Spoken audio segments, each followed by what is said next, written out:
There is a persistent cultural sentiment that while humanity may have been born on Earth, we were never meant to die here. We act on this impulse daily.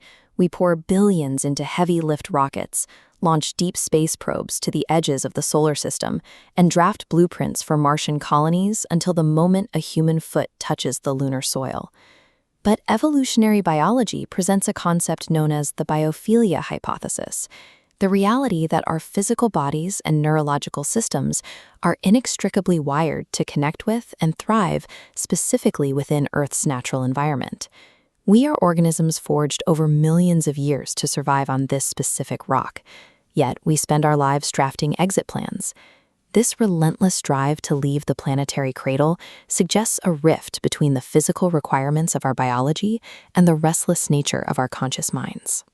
We attempt to bridge that rift by consuming earthly pleasures, wealth, success, and relationships, only to find that these achievements routinely leave us unfulfilled and hungry for more.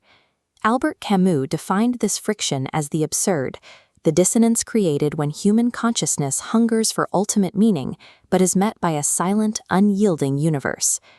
Modern science adds a layer of biological pessimism through the Medea hypothesis, the theory that Earth's biosphere is not a nurturing, harmonious mother, but rather an inherently self-destructive and ultimately finite system. In a biosphere with a physical expiration date, the pursuit of a permanent earthly legacy or ultimate physical satisfaction becomes mathematically impossible. We are left with a profound collective homesickness, searching for a place of belonging without a physical map to find it. We often look outward, assuming that survival or ultimate meaning can be found by expanding our footprint into the stars. However, astrophysics reveals a universe that is entirely indifferent to human existence, operating via impersonal physical laws with no inherent purpose. This flowchart maps the requirements to keep a human alive, revealing that the deeper we travel, the more severe the evolutionary mismatch becomes. The math is stark. Sustaining physical life outside our biosphere requires massive artificial interventions. Our bodies were never built for the void. If the stars reject our biology and offer no inherent meaning of their own, the vacuum outside remains as empty as the hunger within. We may be attempting to solve a purely internal spiritual problem through the misdirected effort of physical conquest. If the physical universe cannot satisfy this persistent itch for something more, we have to ask why the itch exists in the first place.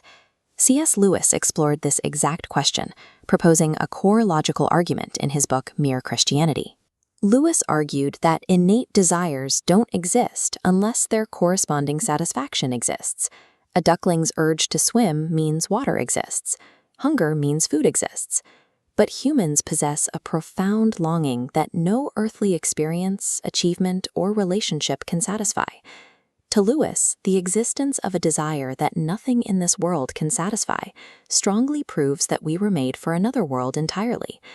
The drive for space exploration serves as a physical expression of this spiritual truth, an instinctual reach for eternity. Acknowledging that we are made for another world changes how we navigate this one. It means living as a pilgrim in a place that is not your final destination. We must avoid the trap of the fool, who blames earthly things for their dissatisfaction and endlessly chases new physical pleasures, expecting the next one to finally work. We must also avoid the second trap, the cynic, who assumes life is a cruel joke and suppresses their innate desires entirely. The spiritual path involves viewing earthly pleasures and beauties not as ultimate goals, but as echoes or mirages of our true home. We can live with deep gratitude for temporary earthly blessings without confusing them for the eternal satisfaction we are wired for. Every moment of awe or fleeting joy is designed to arouse our appetite for the eternal, proving definitively that we were made for another world.